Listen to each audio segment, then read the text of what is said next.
Perfecto. De nuevo, muchas gracias a Sochigo por la invitación, a los organizadores del evento, a mi amigo Mayón Vicuña, Fernando Heredia, Clemente Arab, por la gentileza. Voy a hablar de este tema que se llama vacunación en mujeres mayores, un análisis breve de la evidencia. No tengo ningún conflicto de interés para hablar de este tema de manera imparcial, pero sí quiero aclarar esto, que creo que este es el artículo más bacano que ha salido de NIC1. Y NIC1 es una entidad nosológica que hemos medio exagerado en la patología cervical preinvasiva históricamente. Este sigue pacientes del 62 al 80, más de 65,000 mujeres con diagnóstico de NIC1, y las tasas de progresión a los 2 años eran del 2,1% de empeoramiento, a los 5 años de 5,5% y a los 10 años casi del 10%. Miren qué interesante las tasas de regresión. De leve a normal, 44% en los primeros 2 años, que es el punto donde usted corta y dice ninguno persistente y decide hacer una conización. Realmente ese punto de corte es para lo contrario. Si un NIC2 en los 2 años no progresó, probablemente no va a progresar. Tan es así que a los 5 años, si usted les da tiempo suficiente, la regresión espontánea va a ser el 75%. Y si usted les da tiempo suficiente, la regresión espontánea va a ser casi el 90% a los 10 años. ¿Y por qué menciono ninguno en una charla de mujeres mayores? Porque esto es uno de los outcomes que fueron considerados y esto realmente no es una enfermedad que sea necesario tratar. La medicina basada en la evidencia nos ayuda a tomar decisiones basadas en datos sólidos, en lugar de lo que pensamos, lo que creemos o lo que sentimos o lo que nos dice el representante de la industria. Porque desafortunadamente para el ginecólogo el punto de contacto que tiene con la ciencia es la visita médica, porque no tienen tiempo para abrir los artículos, para analizarlos, para leerlos, porque están dedicados a muchas otras cosas que todos ustedes saben qué son. En general, a hacer su trabajo y a responder por unos altos volúmenes de pacientes. El proceso de la medicina basada en la evidencia requiere la formulación de preguntas clínicas específicas usando el formato PICO, pacientes, intervención, comparación y resultado, hacer una búsqueda de la literatura, evaluar de manera crítica la calidad de la evidencia mediante herramientas que ya están estandarizadas. Aplicar la evidencia al contexto clínico del paciente, o sea, preguntarme para qué sirve el artículo que estoy leyendo para mi práctica, y evaluación y retroalimentación continua para mejorar el proceso. Esta es la pirámide de la evidencia, todos ustedes la conocen. En el top están las guías de práctica clínica para manejar pacientes. Luego vienen los metaanálisis bien conducidos y luego los estudios primarios, que en el top están los ensayos clínicos controlados, que nos sirven para definir variaciones o cambios en los estándares de manejo. Para eso sirven los ensayos clínicos controlados.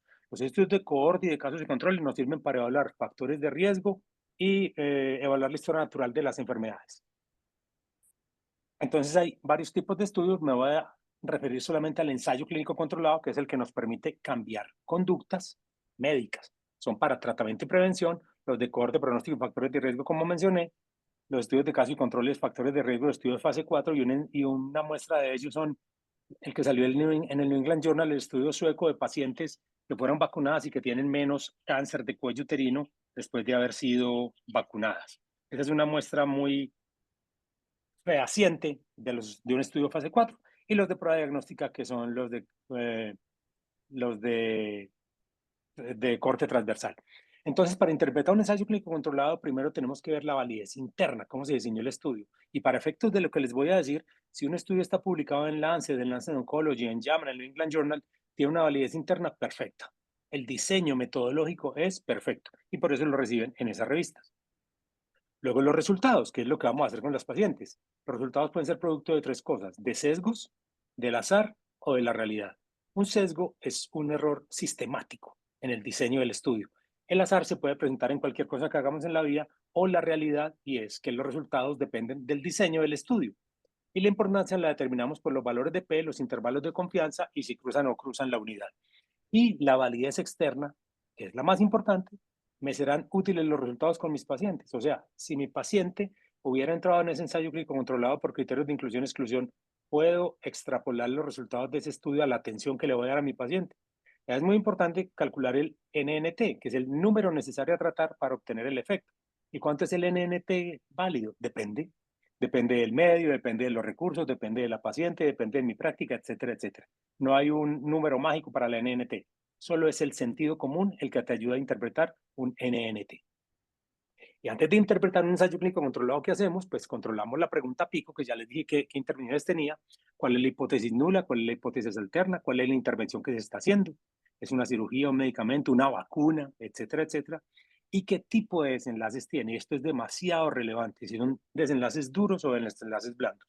Desenlaces duros en oncología son progression free survival, overall survival, disease free survival, y desenlaces blandos en oncología son niveles de CA125, por ejemplo, o un desenlace duro en cardiología, infarto de miocardio, hospitalizaciones por angina. Desenlaces blandos, niveles de lipoproteínas plasmáticas. En diabetes, desenlaces duros, pie diabético, retinopatía diabética, progresión de daño renal. Desenlaces blandos, niveles de hemoglobina glicosilada, niveles de hemoglobina, etcétera, etcétera. En general, los desenlaces blandos son, en inglés se llaman surrogated outcomes, y no se correlacionan con un desenlace clínico relevante para el paciente. Si son desenlaces primarios o secundarios y si son desenlaces compuestos. Y compuestos es que matemáticamente se quiere hacer, voy a decirlo en colombiano, se quiere hacer bulto con el desenlace para tratar de encontrar una diferencia que sea estadísticamente significativa. ¿Cómo se calculó el tamaño de la muestra? Y estos ensayos clínicos controlados de vacunas en general, tienen los tamaños muestrales calculados de manera perfecta, porque tiene unos metodólogos que son muy tesos en eso. Cómo se aleatorizaron las pacientes y para verificar que sean iguales y que sean distribuidos aleatoriamente de manera random, como dice su nombre en inglés, está la tabla 1 y la tabla 1 nos muestra que en los ensayos clínicos controlados todos los grupos son iguales, por eso no tenemos valores de P. Si tenemos un estudio que nos muestra valores de P en la tabla 1, vamos a parar pronto de leerlo porque probablemente la metodología no es la mejor. Cómo se enmascararon las pacientes, cómo se hizo el enmascaramiento y la aleatorización. Y en muchos de estos estudios, ni la paciente sabía que estaba recibiendo, ni el médico sabía que estaba entregando, ni el director del estudio en el sitio sabía que estaba entregando. Ese triple enmascaramiento ayuda mucho para la transparencia de los resultados, que el análisis lo hacen en un centro de referencia, lo hace un tercero y no los investigadores. Y el análisis por intención de tratar. En esto quiero hacer énfasis, el análisis por intención de tratar es demasiado relevante. Quiere decir que las pacientes se analicen en el grupo que fueron asignadas. O sea, yo aleatoricé pacientes a vacuna y pacientes a no vacuna. Y en el grupo de vacuna resulta que 10 pacientes no se vacunaron. Pues se analizan en el grupo de vacuna. Porque el impacto del tratamiento, la relevancia del tratamiento tiene que ser capaz de arrastrar ese efecto de la intención de tratar en primer lugar. Y en segundo, porque la intención de tratar es la vida real. Usted mira, los estudios de vacuna ya tienen detección de anticuerpos en sangre, detección de PVH en el cuello, citología. Y usted cuando va a vacunar a una paciente no hace nada de eso. Usted simplemente decide si la vacuna o no. Entonces, su decisión clínica se parece mucho a la intención de tratar. Entonces, intención de tratar es igual vida real. Si quieren saber algo más de intención de tratar, les voy a mostrar ahora una publicación que les traje con un código QR. Ese es el primer estudio al que quiero hacer referencia, fue publicado en Lancet en el 2009, la doctora Nubia Muñoz, patóloga colombiana, candidatizada al Nobel cuando estaba el doctor Harald Surhausen, hace parte de la historia viva del virus del papiloma humano. Ella publica en Lancet este artículo en seguridad, inmunogenicidad y eficacia en la vacuna cuadrivalente para tipo 6, 11, 16 y 18 en mujeres de 24 a 45 años. Un estudio aleatorizado doble ciego. Entonces eran mujeres de 24 a 45 sin historia de verrugas, como les dije, un estudio multicéntrico aleatorizado, controlado con placebo. Se les dio a la mitad de las pacientes una vacuna tetravalente, a la otra mitad se les dio hidróxido de aluminio únicamente. Miren qué interesante esto que está en azul. Todos los sitios de investigación, los participantes, los monitores y el laboratorio central no sabían qué producto estaban administrando. Eso es muy bacano para el diseño de un estudio. Miren, el desenlace es un desenlace coprimario de eficacia que fue infección persistente a 6 meses junto con enfermedad extragenital o enfermedad debida, cualquier enfermedad a 6, 11, 16, 18. También lo partieron en 16 y 18 solamente, cualquier tipo de enfermedad.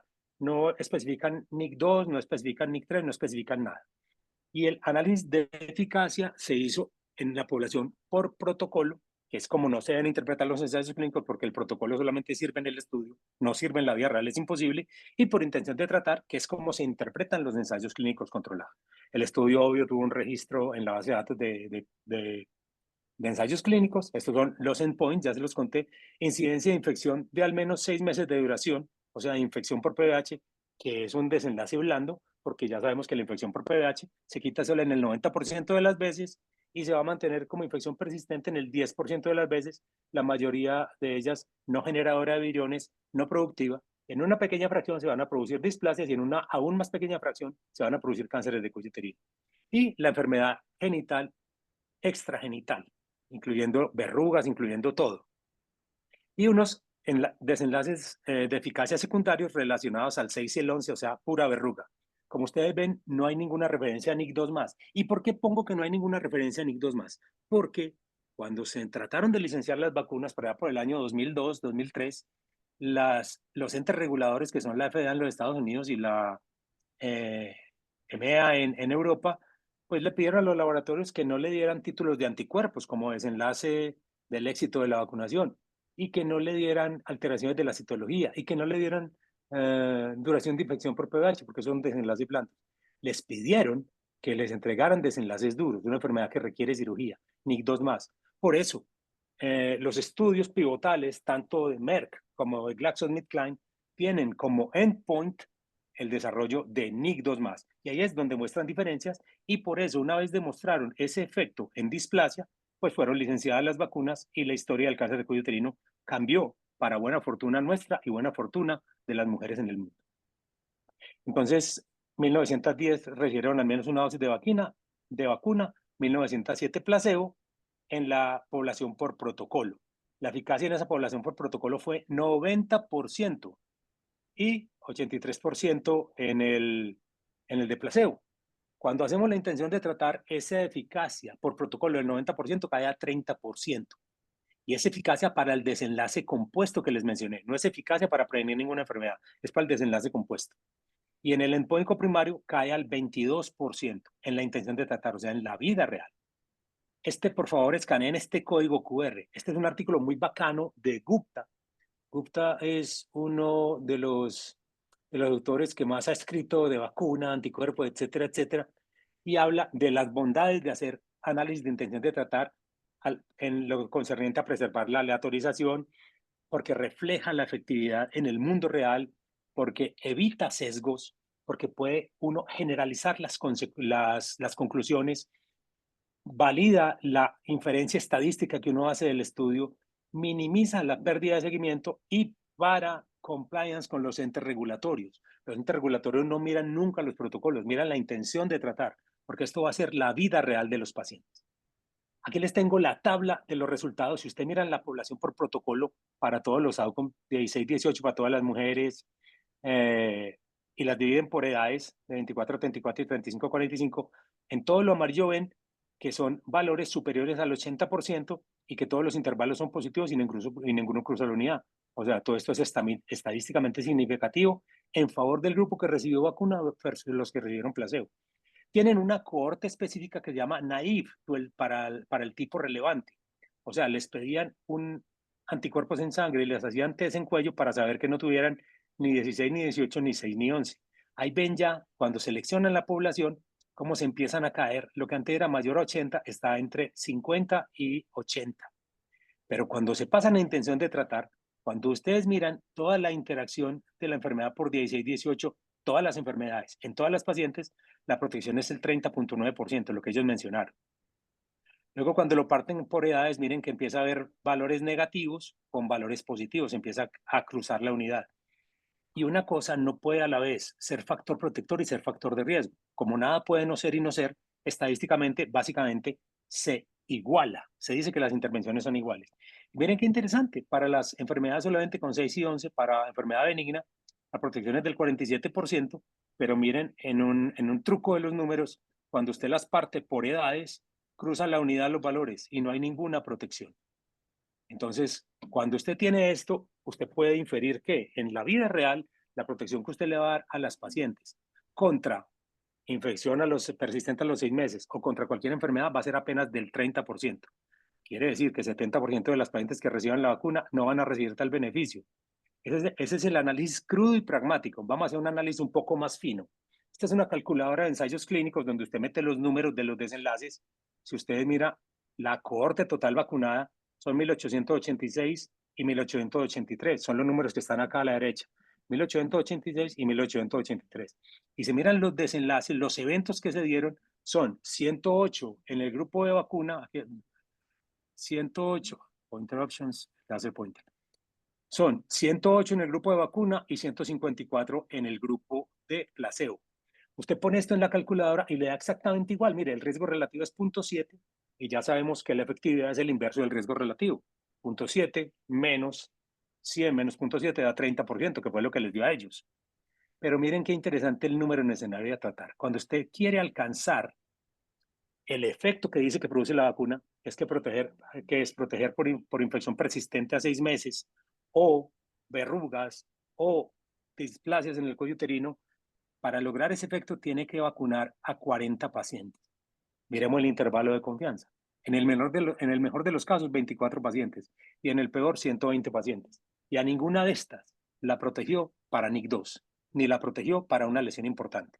Entonces, en este primer artículo podemos colegir que la vacuna en mujeres mayores, esta vacuna tetravalente, no protege contra displasias de cuello uterino. Entonces entramos en la discusión, ¿pero las vacunamos o no las vacunamos? Y tenemos que mirar dos escenarios claramente definidos. Uno es la salud pública y otro es su consultorio.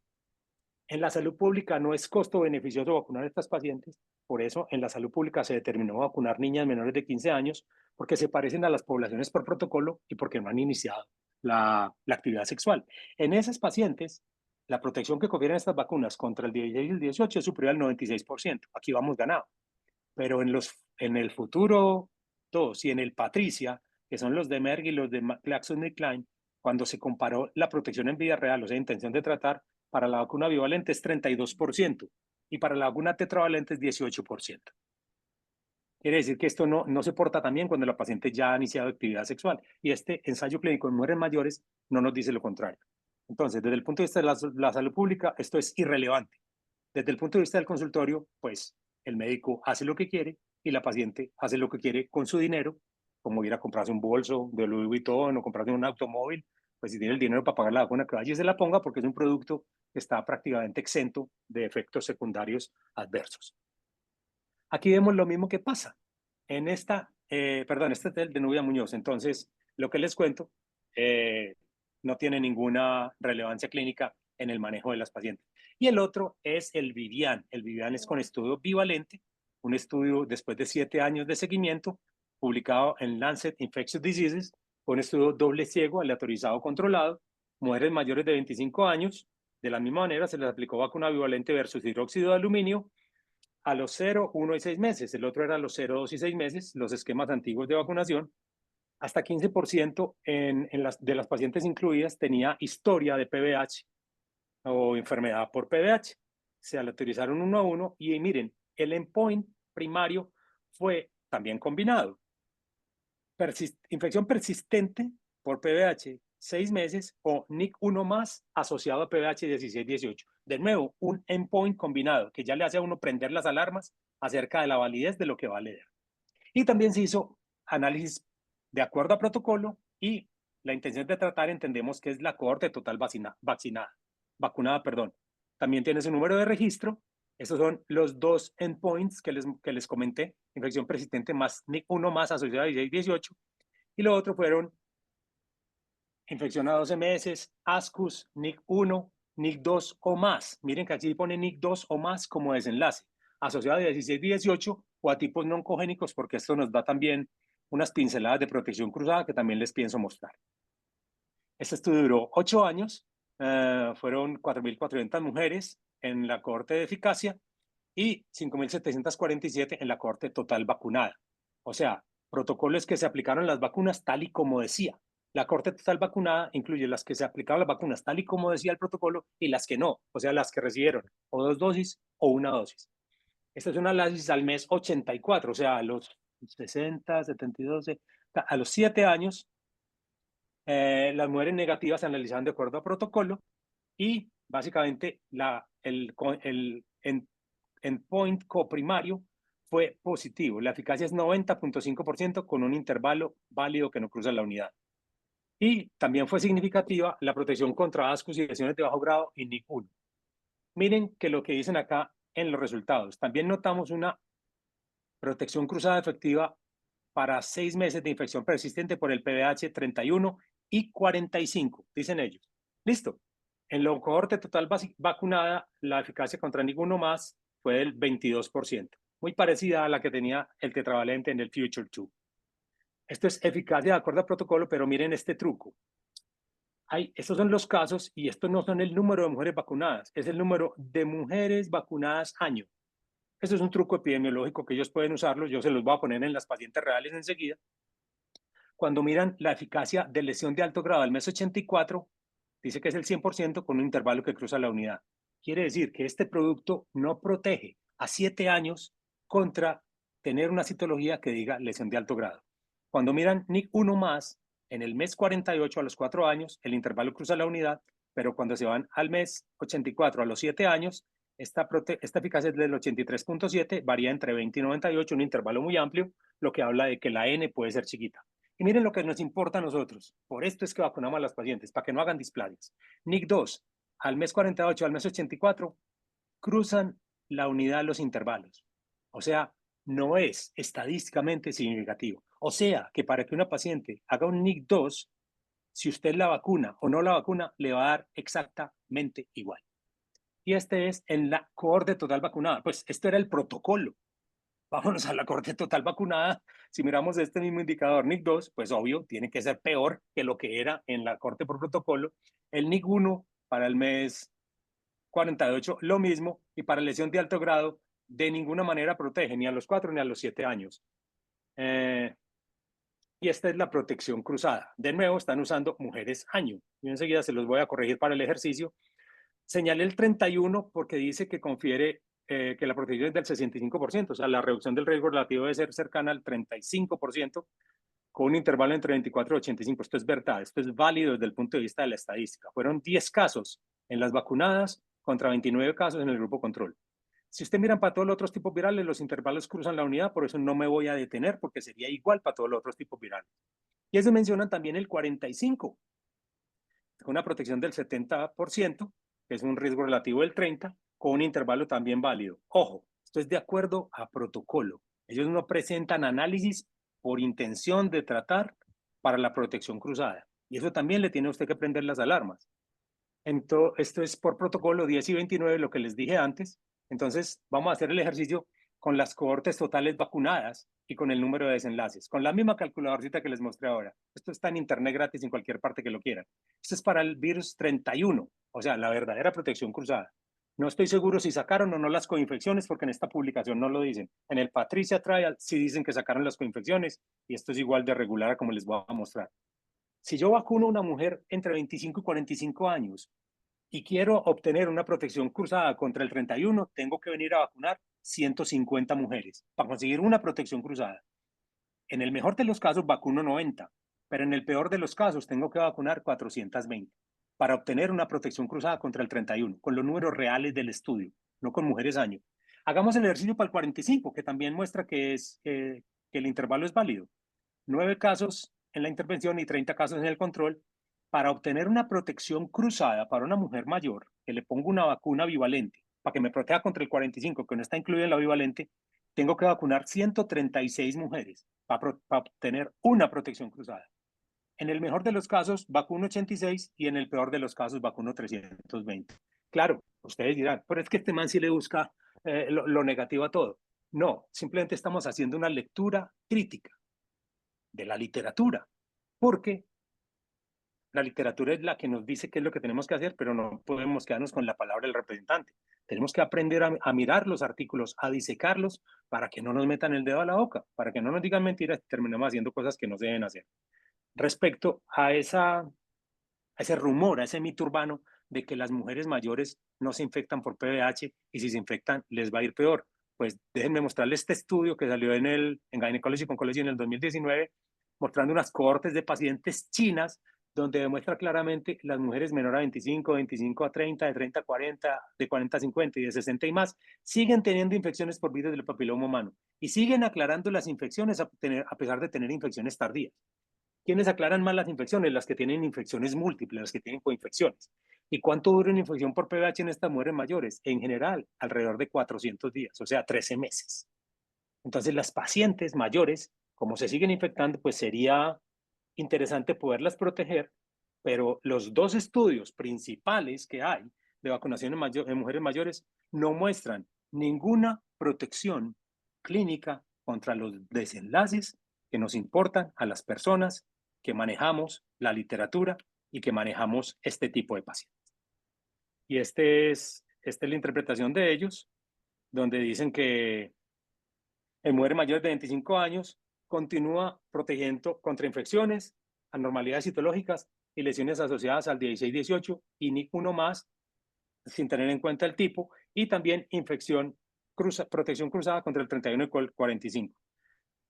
Realmente esto es lo que dicen las conclusiones del estudio, pero esto no dice en ninguna parte que protege contra enfermedad relevante. Por eso es que tenemos que entrenarnos en interpretar literatura científica.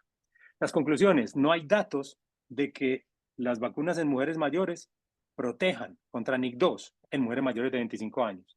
En los estudios publicados se tienen en cuenta únicamente desenlaces blandos. La vacunación de mujeres mayores no tiene un valor real en el escenario de la salud pública, y en la práctica clínica las pacientes deben estar enteradas de que la vacuna no protege contra ninguna enfermedad relevante. Tenemos que dedicarnos a esto, a la propuesta de la Organización Mundial de la Salud: vacunar al 90% de las niñas menores de 15 años, hacer un buen test de tamizaje al 70% de las mujeres a los 35 y a los 45 años, y garantizar un tratamiento adecuado y oportuno al 90% de las mujeres que tienen displasia o cáncer de cuello uterino. Muchísimas gracias por esta oportunidad y